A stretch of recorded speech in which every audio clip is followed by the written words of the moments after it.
And welcome back to the Ohio Valley Conference Media Day here from Evansville, Indiana. Harry Schrader with you, and the SEMO guys are here. Head coach Brad Korn and a fellow St. Louisian, Philip Russell, is here. We're glad for St. Louis guys to be in the OVC. Welcome to Evansville. Because of COVID and all that, these kinds of events kind of were gone for a couple of years. What's it like to be back? This is good for everybody. This is good for the student athletes to be able to be in front of media, get asked questions, answer, look people in the eye, be uncomfortable. You know what I mean? It's a good thing, but it's also good just to see coaches. That's a cool thing about the OVC. When I came into this league, is I just was talking with Preston Spradlin, talked with Coach Baroni late last night. Just the fellowship. Just obviously we compete and want to beat one another. Yeah. Want to in our games, but at the same time, understanding that it is a small community, and we do have to support the league and support one another to have the best years that we can. We're going to talk about the Red Hawks and all of that and analyze the OVC, but a good Vashon player right here, Philip Russell. Talk about Tony Irons. Compare Tony Irons and Coach Korn. Compare and contrast. Compare and contrast. I would compare them like, first off, they both winners. They both want to win. They big on winning, and that's the main thing with me. I could say they different because first we gonna start with the height. The height difference. That's a big difference. And second, they don't really have when you winning. That's really like the most important thing. So that's the biggest thing they have in common to me. It ain't really too many differences, I would say. Not too many differences. I knew Tony's dad, Floyd, pretty well. I know Tony a little bit. Terrific family, coaching family there. Brad, as you look into the this season, you guys have had some turnover. Everybody has turnover. It's crazy. I call it the portal pandemic. I mean, nothing's the same from year to year. Talk about navigating those waters. Yeah, it's obviously a challenge. I think if we would have brought everybody back from a year ago, we probably would be picked higher, maybe even first. And a lot of those things don't mean much as far as preseason rankings to coaches anyway. So it goes to show you, if you do have carryover, if you do have turnover, positively and negatively, you can go up and down, especially in this kind of a year in the OVC where it's wide open. But at the same time, it is what it is. We've created it. It doesn't necessarily always have to be a bad thing. Philip Russell was in the portal before the portal became what it is now. And so I think you can spin it however you want, and you either get with the times or you don't. And so it doesn't always have to have a negative connotation. Unfortunately for our league, we do lose guys. And there is turnover from year to year, but I think it just reinforces that you just have to turn the page and get your team ready again for the next year. Because if we're worrying about what happened last year, then we're not going to be prepared or ready for this year. And so we have to every year you have to get this year's team ready. And the other thing I will say, Harry, about the portal is we brought in 8 new guys, but they've all been coached before. We have players that came from Frank Haith, really good coach, Mark Turgeon. We have guys coming from all over that have been coached by coaches, Patrick Ewing, for crying out loud. So we have guys that have been coached. So now it's just a matter of terminology, gelling the players together, as opposed to taking a bunch of high school players that haven't been through the rigors of a college basketball season. So I try not to focus on the negative side of what it looks like or what it can be. I try to focus on what the positive side of it is. And I think we've benefited in the portal. I like our roster. I like our team. And the guys that we lost too, Harry, I think the one thing that gets lost, and I'll finally shut up after this, is that some of those guys that for SEMO, that we lost in the portal, they only had extra years of eligibility because of the pandemic. And so I think that gets lost in translation. We've graduated 9 guys in 2 years. And the guys that we did lose in the portal, they graduated by and large. There was only 3, I believe, that we lost, or 4 that, that didn't graduate per se. But they went through a pandemic season, which I don't think a lot of people understand. We all were able to stay at home and work from home, and it was challenging. But as a young man, getting tested every day, not knowing, being perfectly healthy, having to stay in your apartment, and still pushing through and playing that season out. And unfortunately, their reward was to be able to have that air. So some of that's lost in translation. We want to demonize the player a lot. But at the end of the day, there's the through it. help make SEMO better, and now they decided to go somewhere else for the extra year. And at that point, it is what it is. You made quite a splash last year. You had an outstanding season after that brief time at St. Louis. Talk about just what you see from your teammates now as compared to a year ago. Things that I see from my teammates now, I would say mainly the chemistry. I didn't really see the chemistry last year, but this year I really see the chemistry. It's a big effect from practice, and hopefully it just translate over to the game this year. So that's the biggest thing I see. He had an outstanding high school career, and then had that time at St. Louis, and then comes to you and just really did what we all expected him to do in St. Louis. But you're able to find those guys, aren't you, that are looking for a place?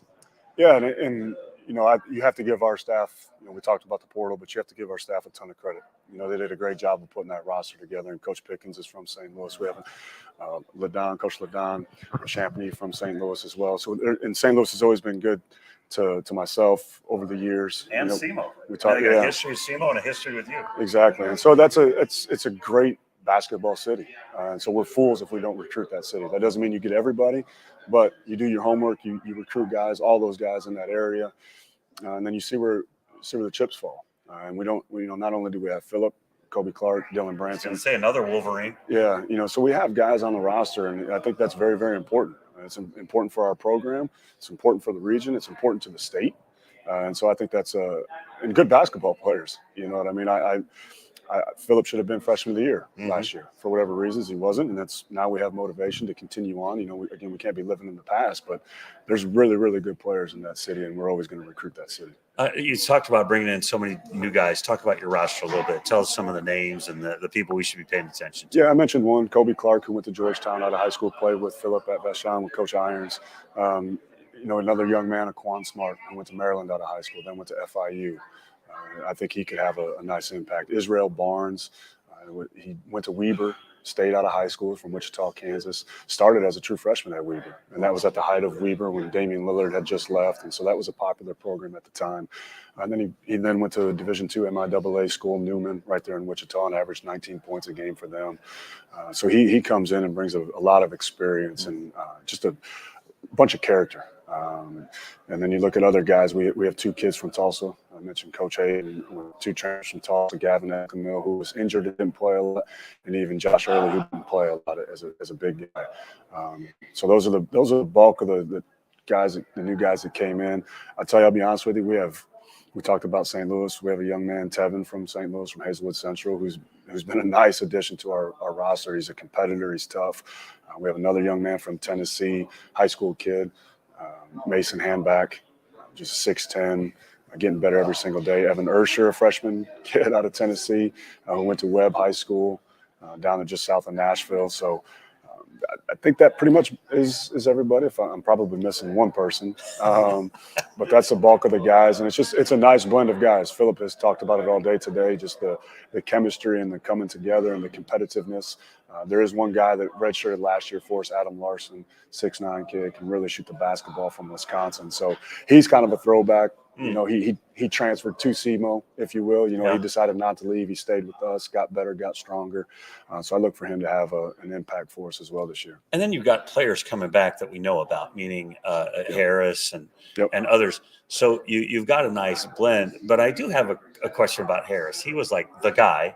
Mm-hmm. And then last year, I don't know, struggled or slumped or whatever. What do you expect from Chris Harris this year? I expect a very big year. And Chris expects a big year from Chris. And I think that's been the biggest thing. When I look at Chris, I really get excited, Harry, from the standpoint of, to me, he embodies what SEMO should be and what college basketball should be. From the standpoint of, he had this platform, if you will, preseason All-League, and then had a down year, you know, to his standard and to our standard. It just, for whatever reasons, things happen. Sometimes we forget, again, that these guys are in college, and there's certain things in life that happen to them and everything else like that. So it wasn't a year that Chris expected of Chris, but he stuck with it, and he came back. And now Chris is going to leave with his undergrad from SEMO and his master's from SEMO. And so, again, that just, to me, it embodies what college basketball and SEMO is supposed to be about, on top of being a talented player. He's in the best shape of his life. He should be in this room You know what I mean? He's that caliber of a player. And I think anytime, and we saw it a lot a year ago with Manny Patterson, when you become a senior, there's always that point when everything else just falls away and you're only worried about winning and doing everything that coaches have been preaching to you, time and time again. Right. And I think Chris is at that spot a lot earlier than most people get to, because it is his 6th year, because he does have a preseason, and he's gotten hard in that down year. And even his down year statistics were still good. Right. A lot of guys take those. For Chris, obviously, that's not good enough for him, because he is a much better player than those statistics show. And obviously, we have great players like Philip and Kobe and other guys, but I think Chris can really take us from where we want to be to where we think we can be. And guys like Dylan Branson too. Dylan has the best summer he's ever had. His body's looks great. He's having a great summer. He's injured a little bit, but we'll be getting him back here in a couple of weeks. And again, those leadership, that toughness, that the passion and love for SEMO that you want to have, that you have to have in order to win. Chris, Dylan, Philip, those guys really, the guys that return, they embody that. How involved were you in recruiting Kobe? I was very involved. We played back in high school. I just felt like when he entered the portal, he could help this team a lot. And I just felt that was like really from all the guys leaving, I felt like that was the big piece that we were missing. So I had to reach out to him, and I had to tell him, like, let's reunite. Let's do this. He was all down for it. Here we go. For people in this league that don't know about his game, describe his game to us. Can guard 1 through 5. Can play point guard, 2 guard. You can put him wherever you want. Versatile. He can really do it all. So when you guys go one-on-one, though, who wins? Me. Okay. Me. That's a loaded question. Me. I knew I had to get one answer Right. out of that. Before I let you go, tell me what you like about your schedule. I like our schedule from the standpoint that we're not beating ourselves up with travel. I think a year ago we went out to California, we went down to San Antonio. So we played 5 games very far away, planes and delays. We left out of St. Louis to go to California, and it got delayed until it was like an 8-hour delay. And so it's just, that stuff wears on you over the course of time, over the course of the season. So I like that we're regional at Iowa, at Missouri, at Bradley, at Evansville. We have SIU at home. So I like that we have it's a very competitive schedule. I know a lot of guys are playing some, they passed the rule, we can play a lot more non-D1s, but I didn't think that this team needed that, to be quite honest with you. And I don't know how good we're going to be. No one really knows until you get out there and play. But I know that we're better than that.